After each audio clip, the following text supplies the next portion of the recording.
धारण पोषण करने वाले तथा समस्त कारणों के भी कारण हैं। हम ये जानना चाहते हैं कि संपूर्ण तत्वों से परे परात्पर महान कौन है। ब्रह्मा जी ने कहा, जहां से मन सहित वाणी उन्हें ना आती है तथा जिनमें ब्रह्मा विष्णु रुद्र और इंद्र आदि से युक्त यह संपूर्ण जगत समस्त भूतों एवं इंद्रियों के साथ अपने प्रकट हुआ है, वही ये देव महादेव सर्वज्ञ एवं संपूर्ण जगत के स्वामी हैं। यही सबसे उत्कृष्ट है। भक्ति से ही उनका साक्षात्कार होता है, दूसरे किसी उपाय से कहीं इनका दर्शन नहीं होता। रुद्र हरि हर तथा अन्न देवेश्वर सदा उत्तम भक्ति भाव से उनका दर्शन करना चाहते हैं। भगवान शिव में भक्ति होने से मनुष्य संसार बंधन से मुक्त हो जाता है। देवता के कृपा प्रसाद से उनमें भक्ति होती है और भक्ति से देवता कृपा प्रसाद प्राप्त होता है। ठीक उसी तरह जैसे यहाँ अंकुर से बीज और बीज से अंकुर पैदा होता है, इसलिए तुम सब ब्रह्मर्षि भगवान शंकर का कृपा प्रसाद प्राप्त करने के लिए भूतल तल पर जाकर वहाँ सहस्त्रों वर्षों तक चालू रहने वाले एक विशाल यज्ञ का आयोजन करो। इन यज्ञपति भगवान शिव की कृपा से वेदांत विद्या के सारभूत साधन का ज्ञान होता है। शिव पद की प्राप्ति ही साध्य है, उनकी सेवा ही साधन है तथा उनके प्रसाद से जो नित्य नैमित्य काल फलों की ओर से निष्प्रसय होता है वही साधक है। वेदांत कर्म का अनुष्ठान करके उनके महान फल को भगवान शिव के चरणों में समर्पित कर देना ही परमेश्वर पद की प्राप्ति है। वही सालोक आज के क्रम प्राप्त होने वाले मुक्ति है। उन सब पुरुषों की भक्ति के अनुसार उन सबको उत्कृष्ट फल प्राप्त होती है।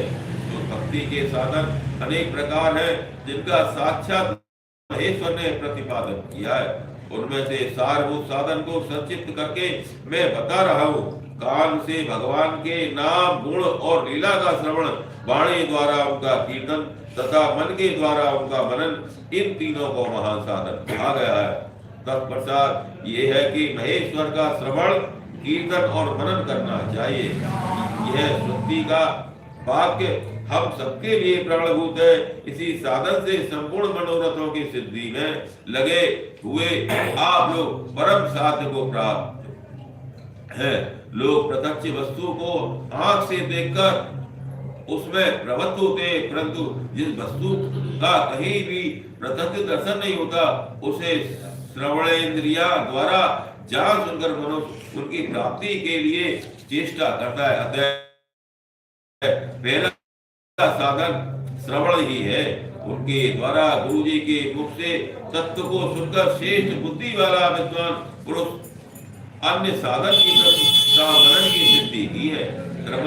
मनन पर्यंत इस साधन की अच्छी तरह साधना कर लेने पर उनके द्वारा सालोक्य आज के क्रम से धीरे धीरे भगवान शिव का संयोग प्राप्त होता है।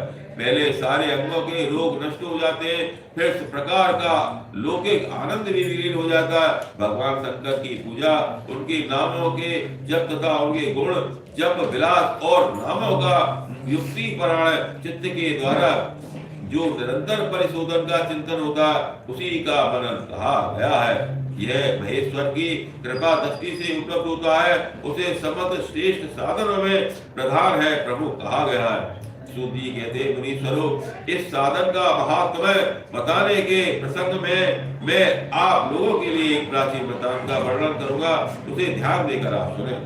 पहले की बात है, पाराशर मुनि के पुत्र मेरे गुरु व्यास देव के सरस्वती नदी के सुंदर तट पर तपस्या कर रहे थे। एक दिन सूर्य तुल्य तेजस्वी विमान से यात्रा करते हुए भगवान सनत कुमार अकस्मात वहां आ पहुंचे। उन्होंने मेरे गुरुजी को वहां देखा, वे ध्यान में मग्न थे। उन्हें उससे जगने पर उन्हें ब्रह्मपुत्र शरद कुमार जी को अपने सामने उपस्थित देखा। देखकर वे बड़े व्यक्ति उठे और उनके चरणों में प्रणाम करके मुनि ने उन्हें अर्घ दिया और देवताओं के बैठने योग्य आसन भी अर्पित किया। तब प्रसन्न हुए भगवान शरद कुमार विनीत भाव से खड़े हुए और व्यास जी से गंभीर वाणी में बोले, मुने तुम सत्य वस्तु का चिंतन करो, वह सत्य पदार्थ भगवान शिव ही है जो तुम्हारे